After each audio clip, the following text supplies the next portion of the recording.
Hi, everybody, and happy Saturday. Welcome to the Pat Miller Program. You hear us here every Saturday on WOWO, 92.3 FM and 1190 AM from noon to 2. Always glad to be with you. And we've got a couple of special guests today. In about a half an hour from now, Kayla Blakesley from Fort Wayne's Morning News. She and I are going to cover something that is political, and it's not. It's something that's come up, but it is a topic that people are trying to make it political, just to see where the chips fall. But it'll be an interesting conversation. Kayla Blakesley and me, 1/2 hour from now. And then an hour from now, as we start hour number 2 on the Pat Miller Program, as is our wont, we will be talking with Philip Wegman from Real Clear Politics. He is their White House correspondent there inside the Beltway. And we want to talk to him primarily about what comes up in this presidential debate. Will it be the only debate? We don't know that yet, but we will talk to him and see what his take is on it from there inside the Beltway. Kamala Harris, this is a statement made by Liz Cheney, Congresswoman from Wyoming, in the last election cycle in August of 2020. Kamala Harris is a radical liberal who would raise taxes, take away guns and health insurance, and explode the size and power of the federal government. She wants to recreate America in the image of what's happening on the streets of Portland and Seattle. We won't give her the chance. At the time, Congresswoman Liz Cheney. She comes out now, this month, this year, and says, not only am I not voting for Donald Trump, but I'll be voting for Kamala Harris. What's with the big turnaround, Liz? And let me just ask you this, and I'm not saying this to criticize a person basically on their status or what it is that they want to be or could be or anything like that. Let me ask you, who cares what you say, Kamala? Or what you say, Liz? See, you can't tell them apart without a program. Who cares what it is you say? You couldn't even win your own primary to keep your seat in Congress in Wyoming. There's not thousands of people scrambling for office in Wyoming. All it took for the good people of Wyoming to make a good choice was to have just one other candidate. And they did on the Republican side, and that candidate is going to win there in the race in Wyoming. I don't know. I still can't figure out for the life of me what it is that Liz Cheney thinks that she holds to us. Is it because her vice president father was such an iconic person on the political stage that we're all waiting to see what his daughter says? You know, we had Liz Cheney here as a guest speaker at one of our Republican dinners, and she did a fine job. I interviewed her for my program. She did a amenable job. It wasn't over the top, wasn't too little. It was just fine.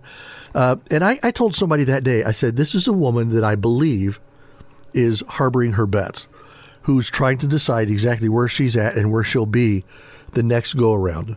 We've got to watch out for that. Joe Biden, still president, thought I'd tell you that just in case you don't remember. Joe Biden said we must ban assault weapons and high-capacity magazines again, require safe storage of firearms, enact universal background checks, and end immunity for gun manufacturers.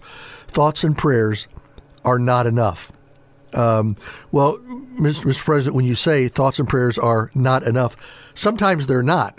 But at the same time, thoughts and prayers are not meaningless.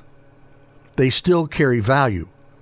Now, let me say, you keep saying we need more background checks, we need this, we need that. You have everything you need in place. There are laws in the state of Georgia where that young man had no business having a rifle. His father gave it to him. I think that there needs to be some examination there. And we now know that his dad is under arrest as part of the murder. And I'm okay with that. We also know that at the age of 14, 15, whatever it is, he could not go and buy that gun on his own. Somebody else had to do that. Well, his father gifted him the gun. If owning it at age 14 or 15 is illegal, gifting it to somebody who's 14 or 15 should be understandably illegal. That's just my view. Some of you go, oh, well, there you go. No, I'm just telling you. I think if we accept the law of, that 14 or 15, you have to be 18 to purchase a gun, then you have to be 18 to have somebody purchase a gun and give it to you. And we also know this. In the state of Georgia, you cannot buy bullets. You can't buy all the stuff that you use with your gun to shoot and kill and maim people unless you're 18 or unless somebody else bought it. And you either stole it out of their drawer or they gifted that to you as well. Why give you a shotgun if they're not going to gift you the bullets that you need? So now we find out that the father of this kid down there in Georgia, the last tally I saw, it might have changed by now, but the last tally I saw, 4 dead and 9 injured, 2 teachers and 2 pupils. One of them, a very beloved football coach down there in Appalachia High School, which is a beautiful school, by the way. I visited Appalachia High School. It's been probably 15, 20 years ago. It was a long time ago. But was down there. But it's, schools change, things change. They're not the same. It's a very, very, very sad situation that happened down there. But let's don't lose our wits about us and just go running off the end like somebody that just went nuts. Okay, let's make sure that we look at things in the light of what they are and then take them into account for who they are. All of that matters. In the next segment, when I get there in a bit, let's talk about Hunter Biden's guilty plea on all of his tax charges. Does that mean something or does it mean nothing? We'll talk about that. But first, Project 2025. Project 2025. This is a quote from Barack Obama. Project 2025 is an agenda that's been put together that would take away rights and freedoms that so many of us take for granted, that would dismantle vital programs and services like the Department of Education. It's not the kind of America that I think we'd want to live in. Well, let me just say this, Mr. Former President. Project 2025, first of all, is not in the mindset of Donald Trump, and it's not his creation, as everybody on the left keeps trying to decipher and decide. Okay, but then to throw in things like, this might do away with the Department of Education. Okay, if we do away with the federal Department of Education, and if places like the state of Indiana stop sending the mandatory amounts of monies for our school systems to the federal Department of Education for them to turn around and to tell us exactly what it is that we're supposed to do and how we're supposed to do it, if all of that happens, no, that's not what would happen. We already have an Indiana Department of Education. Let's allow them to take care of our schools. Let's allow them to be the ones who take care of our schools. And we could do it for 27 cents less on the dollar than we're doing it now. Don't send one dime to D.C. for the federal Department of Education. Well, but it's in the Constitution. It didn't exist until the term of Jimmy Carter. So it wasn't until the late 70s that we had a Department of Education. Have we seen anything happen to education that has become so wildly popular and so greatly perfect that, oh, thank goodness for the federal Department of Education? No, we've not had that. We're spending more for education than we've ever done, all the way from preschool through high school. And then on our colleges, and particularly our elite college campuses, we're paying far more than we should for what we get. I don't need them to turn their students into leftists who just pick up the hack and they say, I'm against this and I'm against that. Why? I don't know. Just get online sometimes and watch man-on-the-street microphone interviews with people on college campuses in America today. More coming up straight ahead. Very glad you're with us on this Saturday. We'll see you just the other side here, and we'll do it straight ahead. You're listening to the Pat Miller Program here on WOWO 92.3 FM and 1190 AM. We are back with you on this Saturday. As always, very, very glad that you're with us. Lots going on as we're getting ready now to really tune things in for the election, because Tuesday is the Kamala Harris, Donald Trump nationwide debate on ABC, although there are other carriers like Fox and others that will be carrying that debate live. It'll just be very interesting to see how it is that they play things out there on that debate. It's overseen by ABC. Is Stephanopoulos again going to make himself the pivotal point of all that goes on? I certainly hope not. But let's cover a few other things before we get there. Again, Caleb Blakesley comes up with a non-political question after the bottom of the hour, and that's coming up straight ahead. Hunter Biden pled guilty to his tax charges. The question is, okay, how long then until the pardon? A guilty plea avoids a messy trial that would inevitably connect Joe Biden to Hunter Biden's overseas business dealings. They would get into the whole bit about, hey, the big guy is standing right here next to me. He's wondering why it is that the guy that we want to have fired hasn't been fired. The money's ready to go, but he's not going to let it go until this happens. Okay, now this is a vice president of the United States decides who's going to get $1 million or $1 billion in help. And if he doesn't want them to get it, they'll stop it. Okay, where in the Constitution that if Mike Pence had done that against Donald Trump would have cleaned his clock more than he did at the anyway.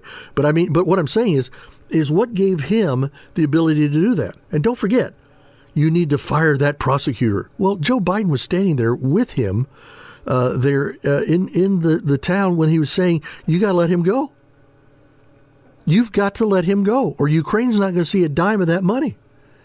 The funniest part of all this will be when Joe Biden does the full pardon of Hunter and Democrats act like it's a shock that Joe Biden lied.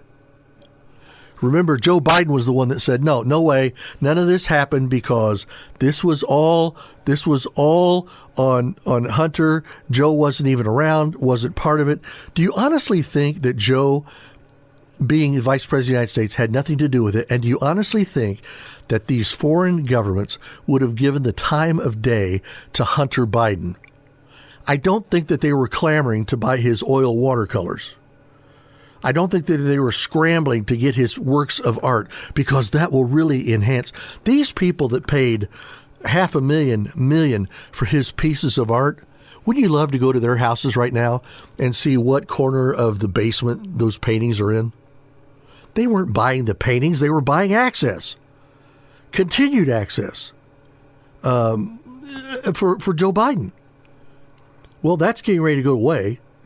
So the president, former vice president Joe Biden, the president now is saving a little bit of dignity in that everything that was brought up is now not going to be litigated in court, whereby we might do away with this, do away with that, and it's never going to be on there again. I don't know if this is plausible. You guys might think I'm all wet. I'm just going to put it out there. If I were Donald Trump, if it comes up in the debate,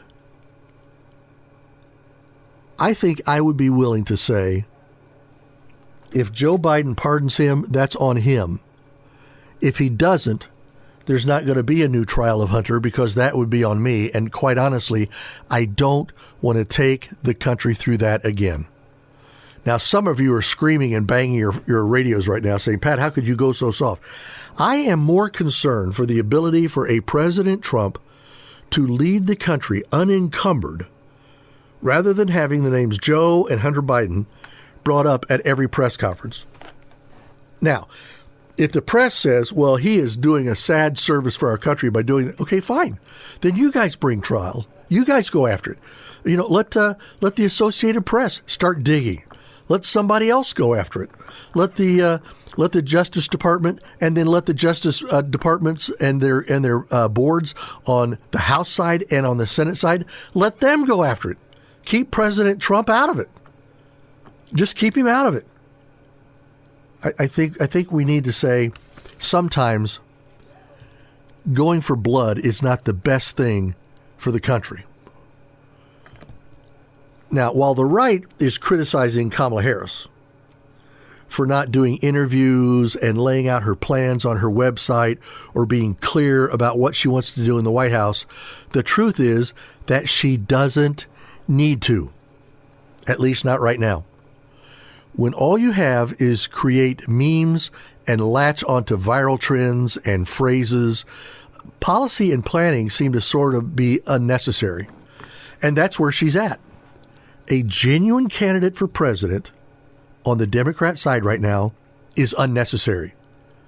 The main thing for Kamala Harris is that Kamala Harris is, in fact, not Joe Biden. And that's the main thing. I mean, as soon as Joe Biden says, okay, this is it, I'm stepping away from the ticket, we were all in somewhat of disbelief, but you could just hear all the air going out, all the negatives on the Democrat side. They had be honest with yourselves, they had a stellar convention. That convention could not happen if Joe Biden was still at the top of the ticket. It wouldn't have happened. We got to look at things as they are and not just as we wish they were. Okay? I read this from a piece earlier this week from Cal Thomas. When it was Hamas that kidnapped and murdered innocent Israelis and took hostages last November, it was Hamas. It is Hamas that has a covenant which calls for the creation of an Islamic state in all of Palestine and the obliteration of Israel. That's not just somebody pounding a pulpit and screaming, this is what we need to do. They have that in their written covenant. So how do you negotiate with an enemy who believes their God has given direct orders to eliminate the Jewish state by any means necessary?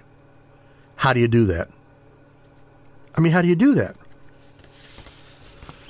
You've got to sit there and look at things as they are, not as you wish they were. Television journalists over and over and over allow guests and pundits and politicians, surrogates on their shows, to call Trump fascist. But isn't it fascist for government to pressure social media platforms into suppressing dissent about COVID? For government to pressure social media platforms into restricting the Hunter Biden laptop story, and for Harris to propose price controls? Who is Kamala Harris to come out and say, well, what I want price controls on what we can charge for cars and housing? Really? How much real estate do you own that's going to be up for sale next year, Kamala?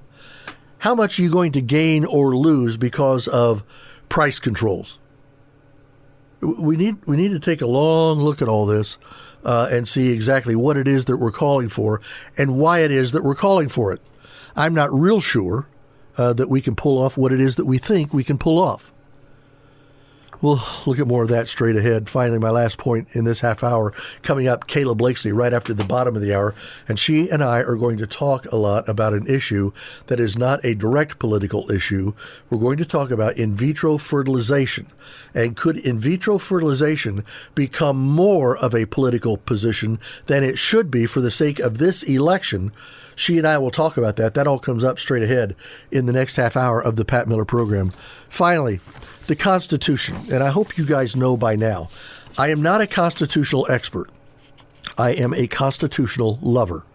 I love to go to it. I love to refer to it. I think everybody who runs for office should at least read it. It grinds my gears that I'm not a constitutional expert, but I will bet you right now that I know more about it than 80% of the people that serve in our Congress. And we're paying them. Look, the Constitution does not just protect against human malevolence, of which there is plenty. The Constitution also protects against human stupidity, of which there is a greater abundance. Kayla Blakeslee coming up straight ahead right after this break. Hey, welcome back. It is the aforementioned Kayla Blakeslee. She now is ensconced with us here in studio. Kayla, hi, how are you? Good, doing well. Glad to be back on your show. Yeah, now listen, and I'm just going to say this. I'm slightly offended, not a lot, but just a little bit, because last week... I tend to offend people. Well, that's what I've heard. But last week you were up doing the auction, auto auction up there. Yeah, in Auburn. In Auburn. Beautiful event.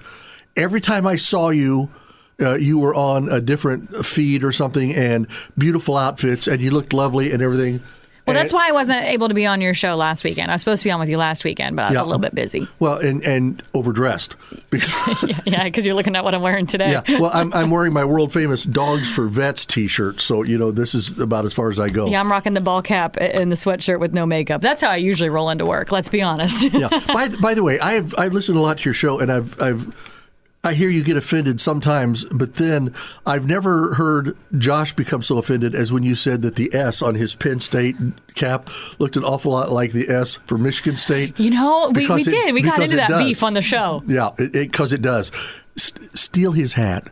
Get him a Michigan State hat and just leave it on his Just and see if he notices. That's a great idea. That's a great idea. So how are you? You good? I'm doing well. You're right, though, about, I very seldom get overly honked off on the show, but it seems to be happening more and more lately. And that's actually one of my things with just conservative talking heads, hosts, commentators, whatever. It really frustrates me sometimes that it seems like the conservative ones always are just like hot and bothered all the time. Well, they're always kind of negative and yelling. I'm to the point that I'm so sick. I want the election over, and not just because of the CNNs and the MSNBCs. I hate the people on our side. Me too. But I kind of get it. Like, it is so hard to remain positive and upbeat and hopeful sometimes. Yep. And that's kind of what it's been like for me as of late. I'm trying to keep it together. I'm sure you've heard recently about, President Biden basically admitting that they were tricking taxpayers with the Inflation Reduction Act. Like, that was the big one. Yep. And it just kind of honks me off. Yep. And then I was kind of really shocked and startled and didn't know how to process this one. I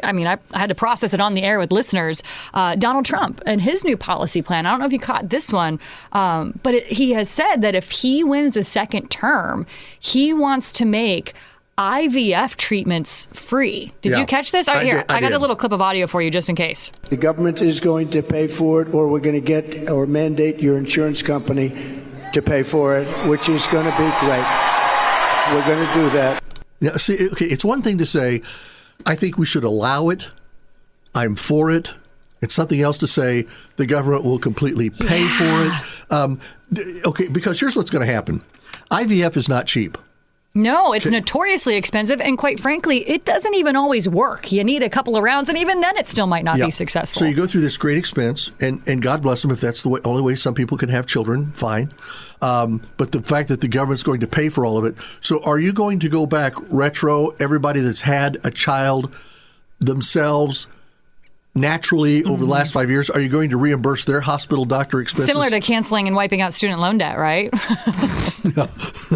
Here's why I think I was actually most startled by this. Yes, there's that whole piece of all of a sudden you've got a Republican up there, touting what our taxpayer dollars are going to go towards, which that in its own self is kind of surprising, right? Yep. But I heard this drop. He was actually in Michigan, I believe, for a rally when he made this statement, this announcement, if you want to call it that, right. Or, this policy plan initiative. And I think more for me, I was more startled because to me, this is a really hot topic issue, especially for conservatives. And I get it. On one hand, you've got Kamala Harris. I mean, you've got every member of the left saying, that if Donald Trump wins, he's going to ban IVF and he's going to make abortions ban, and institute this nationwide abortion ban. Right. And they got all this rhetoric out there. So on one hand, maybe I get DT trying to make clear where he stands on this issue. Perhaps a little bit of overcompensation with this one. I don't really know. And I get that. And I've had a lot of friends, really close friends of mine, family members, walk the road of infertility as well. I have seen how it's destroyed marriages, unfortunately, and how ultimately a lot of people do turn to IVF as a course of treatment, if you will. For some people, it legitimately is a last resort. It really is. And so I get all that. And of course, I want to see, families be able to expand. I want to, see parents who want to have children have them. And I do. And so this is where I had to walk through this on the air with listeners, and I'm still not even sure really where I stand because I think it's no secret. I've said multiple times here on the show, I'm pro-life. I know you are as well, Pat. Yep. And this is where this one gets hinky for me when it comes to IVF because, we just saw it.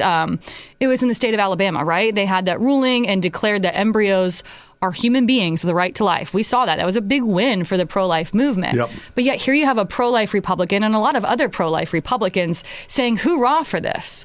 hoorah, that taxpayer dollars potentially, if your insurance isn't going to cover it, will cover IVF. And we're going to make IVF treatments free. And this startled me coming from Donald, because the pro-lifer in me thought, well, if a human's life starts at fertilization and you're fertilizing all of these embryos, and let's face it, many times you're only taking one, maybe two, the rest just get discarded, they die, they get thrown away. That's the part I struggle with as a pro-lifer. You know, this was part of the argument back when IVF was being talked about back in the George W. Bush years, because of this very thing. One of the things that popped up in my head then, and I'm still struggling with it now, partly because of being a conservative talk show host, partly because of being a Bible teacher, okay? We talk about the fact that from the time conception happens, has conception happened yet? If it's not in the womb of a mother, if it's not been planted in the womb, is it growing? Is it getting nutrients? Is it getting DNA? Is it getting... You are fertilizing that embryo, so... But you're fertilizing it against itself, though. There are things... I don't know if you recall this. You had a baby. I have. But there's so much that happened inside your body because that baby was growing in your womb. Okay? So you and your husband come together, sperm, egg. Thank you. Yes, I'm aware. As you said, I've had a baby. Okay, so the sperm comes in and sees the egg. Yeah. And then fertilization happens there. Now, because fertilization can happen outside, because if you take an embryo and let's say it's been fertilized, and it's real deal, okay, but it has been fertilized for 60 days, and then you implant it into the womb of a mother, doesn't the time of the pregnancy start counting there? I mean, the pregnancy isn't 2 months along. But are you counting that as conception then? I don't know. That's a struggle. And I'm not trying to be funny here. I'm not either. This is what I had to work it out on the air. And like I said, I don't think I came to a conclusion one way or the other, because I just said it. Yes, on one hand, I want families to be able to expand. I want my really close friends to be able to have children as well. I want my family members to be able to have children as well. On the flip side, though, it's hard for me because, again, we see the state of Alabama and all of these pro-life Republicans praising that embryos have been declared as being human beings with the right to life. I mean, it was a big win that a lot of conservatives were shouting from the rooftops about. But then on the flip side, House Speaker Mike Johnson, you're going to stand there and praise this new policy plan from Donald Trump when just a few weeks ago you were praising Alabama. Like, to me, it doesn't make sense. Yeah. And politically, I think this is actually a really unpopular topic of conversation. So I'm not quite sure why, technically this is over. Get hate mail. I'm okay with it. I honestly, I talked about it on my show, and I heard from so many listeners telling me their praise reports with IVF, but at the same time, somebody saying, but I never thought about it like that. It's true. I don't think it's just a struggle for me or you. I think a lot of people, and quite frankly, praise the Lord, I didn't have to go through this. I didn't have to figure that out or make that decision. Right. No, I don't know what I would have done. And some people really have their backs up against the wall trying desperately to have children, if I can say it this way, the regular way. Yeah. And it just doesn't come about for them. I had one listener who emailed me, and it was a pretty straightforward email. And he's like, Kayla, a simple solution to this problem, is adoption.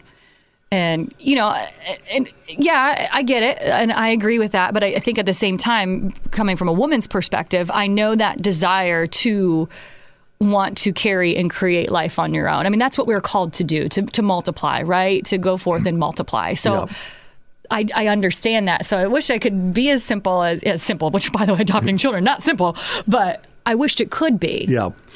And in all of this and in that whole process with the in vitro, when you look at it, your husband and you created your daughter. Okay. So she looks like you. She looks like him. Oh, honey, she has your eyes. Yeah, but honey, she has your temperament. Thanks. But I mean, people start doing that. They start messing with it. Then I really am not a fan of it, though. Sometimes, in vitro, you might have the eggs from that woman, and they have to be inseminated by somebody else other than the husband. Or you have the sperm of a husband, but then you have like host eggs. Okay, can't even walk down that road. Yeah. But this is all in there. If you do this, is that my baby?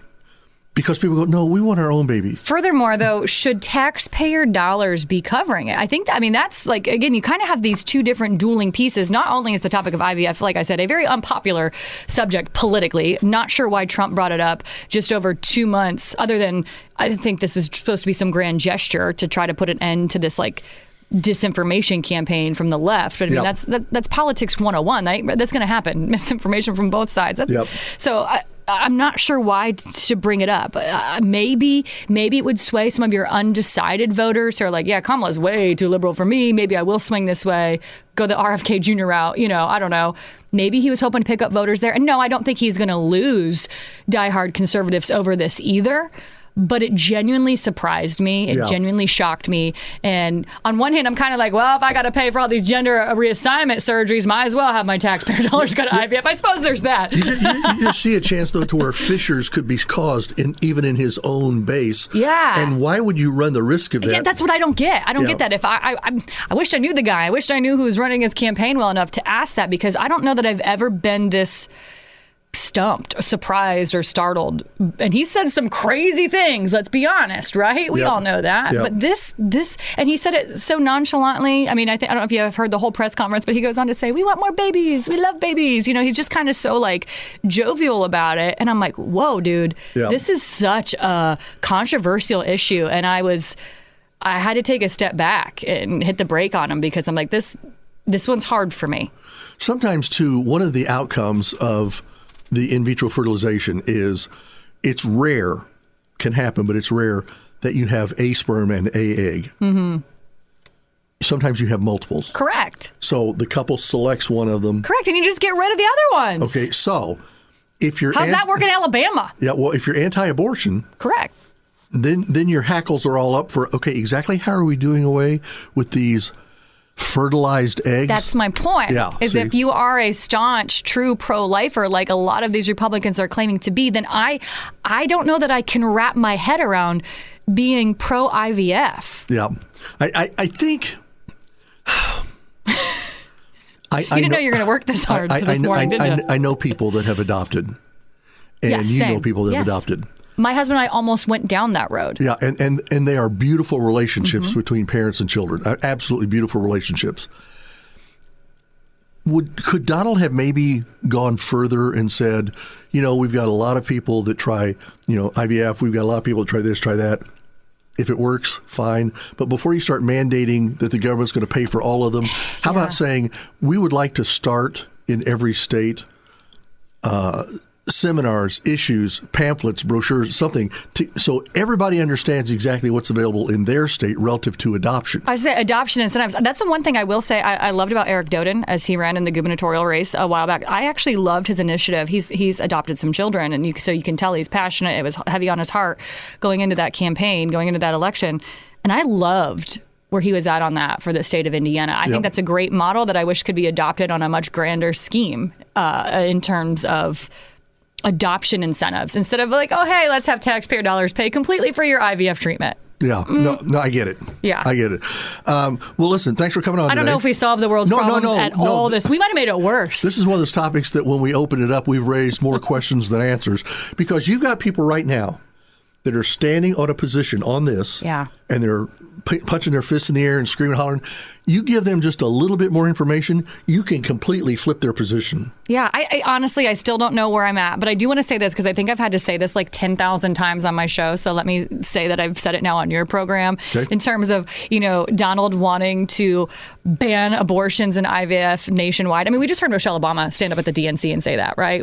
She was all like, I had my kids IVF and he would make it so I wouldn't have kids. Like, it was a whole thing. It was disgusting.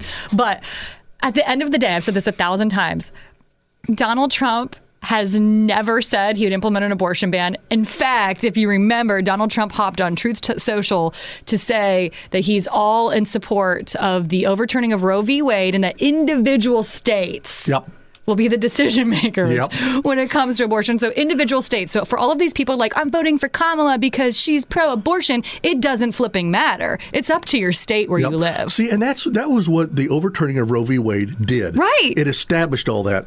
I'm not going to do it again, folks. Don't worry. Leave Article 1, Section 8 where it is. I'm not going to go right down through all that. But abortion is not something that's listed in the purview of things that our federal government can be involved with. No. Okay. Look, and I just wish he would have left this alone. Yeah, I do too. This is why I said politically, I think this is a very unpopular subject. Yep. And if I was his campaign manager, if I was on his team, I'd have been like, yo, DT, let's pump the brakes on this one, bud. Is that how you would have said it? Yeah, just like that. Okay, so pretend I'm Donald Trump. You have something you want to say to me? Yeah, DT, that whole policy plan on IVF treatments being free, squash it, bud. Squash it. Squash it. You'll thank me later. Squash it, bud. I'm going to get a bumper sticker made that says squash it, bud. Kayla, thanks so much. You're welcome. Now, listen, because a week ago today, you were up there doing the auction and all that, and you finished your show yesterday, and you took time to record with me today, and so we're here. I hereby give you this weekend off. Gee, thanks. I appreciate it. Yeah, so there you go. Hey, thanks for being with us today, folks. We're going to come back with more straight ahead right after this. You're tuned to WOWO 92.3 FM and 1190 AM. Welcome back to our last little segment on this Saturday here in the first hour. We just finished our conversation with Caleb Blakesley and IFV, in vitro fertilization, IVF, I guess. Look, I'm lucky if I know my own name. But just a lot going on, and I'm very glad we were able to get Kayla back on today. She's not been here for the last couple of weeks because of a lot of stuff going on her schedule and agenda. But we're very glad that we had her with us today. Now, I want to set up, because in the next hour, we're going to be talking, if all things go well, from Washington, D.C. He is the representative for Real Clear Politics in Washington, D.C. at the White House. You know him, Philip Wegman, from the greater Fort Wayne area. Grew up here, went to Hillsdale College, went to D.C. and got himself a great job there with Real Clear Politics. Does a tremendous job for them. But I want to talk to him about the next thing that's on the calendar, the great big calendar, relative to all things with the election and everything, and that is now the debate. There might be some things that happen tonight or tomorrow, but the next big thing is Tuesday from Philadelphia, as Donald Trump and Kamala Harris both come out and talk about the things that are there laid before them, and we will talk about that and about everything that's there. It looks like right now that this event on Tuesday in Philadelphia is going to follow the same rules and the same format as the June debate that we saw against Donald Trump and President Joe Biden. It's going to be basically the same setup, which is fine. I think that's good. I'm just not, I just hope it's, everybody's cup of tea. Look, there were some things where both campaigns agreed to hold the debate on that date, but the agreement was viewed to be in jeopardy after Donald Trump suggested he might back out, and the Harris team sought to change the rule on muted microphones. They wanted to leave the mics open. Here's what I think about that, and maybe I'm misreading it, putting too much into it. I think Donald Trump wanted to be exactly the same as the other debate, not because he thinks he can't control himself, but because to change it causes it to be a bigger issue than it really is. It's the way we did it the first time. Let's do it that way this time. And there you've got that. So that's it for this first hour. Hope you're having a great Saturday. Thank you for being with us. Hope you enjoyed your ball games last night. A little discussion coming up about marching band competitions, and all that happens straight ahead. This is Pat Miller here on WOWO 92.3 FM and 1190 AM. Podcasts by Federated Media.